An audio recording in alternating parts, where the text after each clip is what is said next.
Hello New Zealand, good to be in Indianapolis still, and I am really privileged to have Helen Taylor from Exodus Cry, who you may have heard of because she was in New Zealand last year. Last year, yeah. We did a few screenings in Auckland and Tauranga, which I always mispronounce, of our new documentary, Buying Her.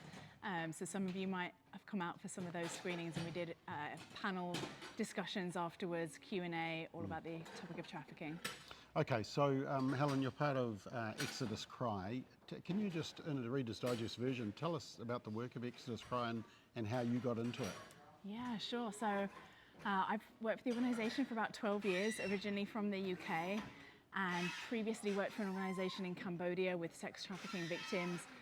What I really love about the approach of Exodus Cry is, as well as providing therapy for survivors and doing outreach and assisting victims out of this, we're kind of looking at the big picture and asking the questions of what will it take to uproot sex trafficking? What does true prevention look like?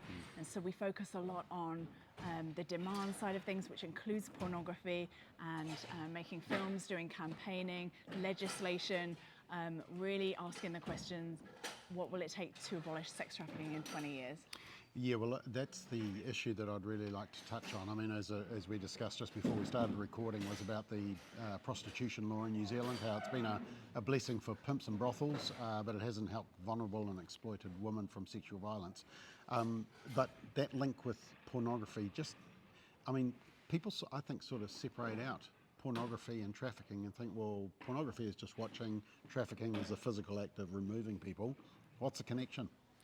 Yeah, well, in this ecosystem, there's so much overlap, and the majority of trafficking victims that I've worked with in the last few years, especially, have had videos of their exploitation recorded and also uploaded to the internet. So it's just as a drug dealer sells drugs one time, but if they sell a woman or child in prostitution, they are able to sell this and exploit their product multiple times. Well, it adds a whole additional layer if you're filming that exploitation and then able to make money from it online. And so we also exposed that some of the biggest porn websites don't verify age or consent.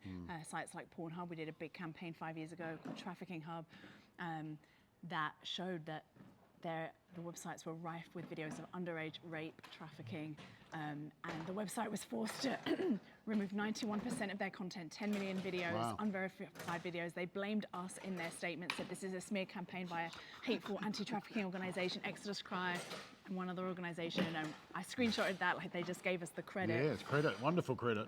But we see that, the same elements involved in trafficking of anyone under the age of 18 and then force, fraud and coercion are used in pornography. So we see the exploitation taking place inside the industry, in the distribution of it, and it's really creating a demand for sex trafficking. It's building fantasies of sex with underage girls, and not every person who's addicted to porn goes out and buys a trafficked victim, but that is happening, and every sex buyer who's fueling the demand for trafficking, it all began with a porn addiction. So we're having this big debate in New Zealand about the effect of social media on young people. I think people are concerned about the, sexual content, the potential for trafficking and getting involved even in prostitution. And the debate is always around free speech, and we don't want big government interfering. What's your response to that? Yeah, no, that's such a good question, and I'm glad we're talking about what are the concerns from even within, people that we like. I feel like the privacy concerns has been one that's continually come up among our allies. And firstly, when it comes to age verification on porn sites, it's like when you put a credit card in when you're paying for something, that website is not legally allowed to keep that information. It's through a third-party encrypted way of paying. And similar technology would be used in age verifications. The porn sites themselves are not legally allowed or don't even have access to that data. It's very highly encrypted third-party accounts. So it's the porn industry that are fear-mongering, saying, privacy, privacy. When it comes to, I just think we have to ask the hard question, which is more important? Which is our priority, the protection of children or the right of an adult to watch porn? It is a choice of an adult to watch porn or not. or to put in their ID or not. It's a choice for them to go to a newsagent and buy a magazine. That is a choice that they are making. Children being exposed to this is most of the time not a choice, and we have to put the rights to protect children. I'm sorry, but in my opinion, that trumps the rights of an adult. Rights of adults are still important, and security and privacy is still a really important component of the laws that we're pushing. Don't get me wrong, but I just think that we can't.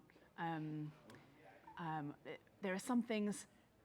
The porn industry, this technology has existed for a long time. The porn industry could have implemented age verification a long time ago. The fact that they haven't, and the fact that they are resisting it so strongly, we have to have government intervention, because otherwise nothing else has worked so far. And it's not only Google and it's not only Pornhub, it's also Google and Apple.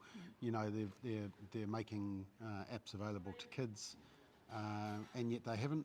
I mean, I've always said that they're like the Wild West. They've been doing it unregulated. We've given them the benefit of the doubt, and now we're trying to put some restrictions on, and they are really kicking and screaming, aren't they? And that to me, that sort of says what their real agenda is: a $1 billion company trying to get in the minds of your kids. They know that there's a lot of money in kids and adolescents accessing their apps or these websites, and oftentimes they don't even want to know how old the child is, because then they're responsible for protecting their apps or their websites. So yeah, I mean, I'm not surprised that the porn industry has been resisting age verification, because they don't care about children. But when it's big companies like Apple, I mean, it just comes down to money and greed. That's the bottom line. We decriminalised prostitution in 2003. We've done a report showing that it hasn't helped people out of the industry. In fact, it's just, as I said, it's legalised pimping in brothels. Explain to people why. I mean, a lot of people argue that prostitutes are doing it because it's good money, it helps them get through university, it's a viable career. What's your response to that kind of statement? Well, most of the people who, if they start prostitution while at university, most of the times they don't finish university, and this industry is a vortex that sucks you in, and we're assisting survivors with therapy who, some of them have been out for 10 or even 20 years, and they're still dealing with the scars of prostitution. To have your body rented for sex in a sex slave experience with sex buyers is extremely dehumanizing and traumatizing, and it's a very harmful myth that there's anything about this that is glamorizing or glamorous. The largest study ever done by the London School of Economics actually looked at 150 different countries and concluded that countries that have legalized or fully decriminalized prostitution have increased demand for sex trafficking, and therefore have increased sex trafficking, have increased the supply. And New Zealand is obviously a smaller country, but from survivors that I've spoken to in New Zealand, there's tremendous trafficking among the indigenous population, and it's a complete lie to present this as this is the most compassionate, progressive, modern, free-thinking law to take. You are completely not protecting the most vulnerable in society.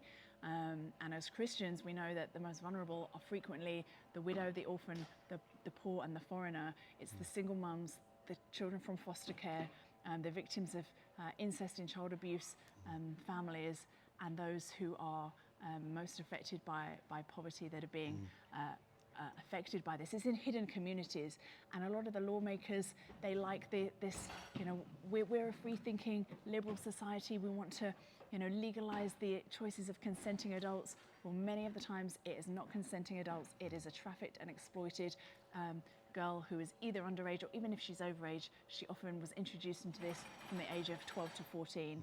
And so there's so many things I love about New Zealand. Such a beautiful country, such amazing people. When it comes to this law, this is one of the most harmful laws that any country has ever passed. And there are groups here in the US that want to completely legalize pimping and sex buying and brothel keeping, and reference New Zealand as an example. I did outreach in some of the brothels. I saw a brothel in the middle of a college campus.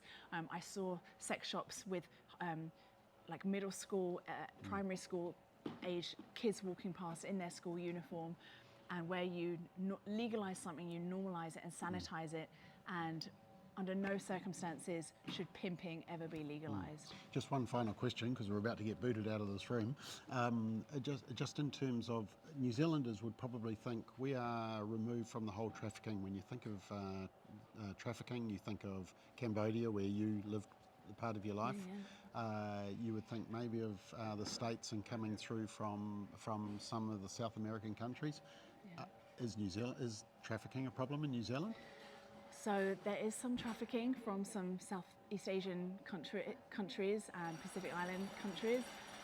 But the thing I want to just really emphasize about trafficking is that it doesn't actually necessarily involve movement between state lines or international borders. Someone could be trafficked without ever leaving their own home. A child could be trafficked in the basement from sex buyers visiting that house, apartment or brothel. And so we have to understand trafficking as not necessarily was she trafficked from somewhere or to somewhere, but who are the most vulnerable in your own communities and backyards that are being sold for drugs or sold to sex buyers who are watching porn and wanting to act out their fantasy on a young trafficked teenager. Look, we know you've got a plane to catch, so I really appreciate your time. We need to get you back to New Zealand sometime. For those who want to follow the work of Exodus Cry, what's the best place? Yeah, thanks so much for asking. So we have a website, exoduscry.com. We have multiple films and documentaries that you can watch for free. And which feature some New Zealanders, don't they? Or is that coming up? Coming out. Coming up. And we did a tour of one of them, Buying Her, that's all about the demand side of trafficking. That was the one that we brought to New Zealand last year. And we do a lot of campaigns where there's petitions and just education. We partner with some organisations in New Zealand and Australia on campaigns. And so, yeah, just encourage you to stay connected and, yeah, would feel free to reach out if you are on Instagram. Our handle is @ExodusCry. Really appreciate your time. Thank you, Helen. Hope to get you in New Zealand sometime, but thank you for the work that Exodus Cry does. Really appreciate it. Thank you so much. Good to talk. Thanks for watching, team.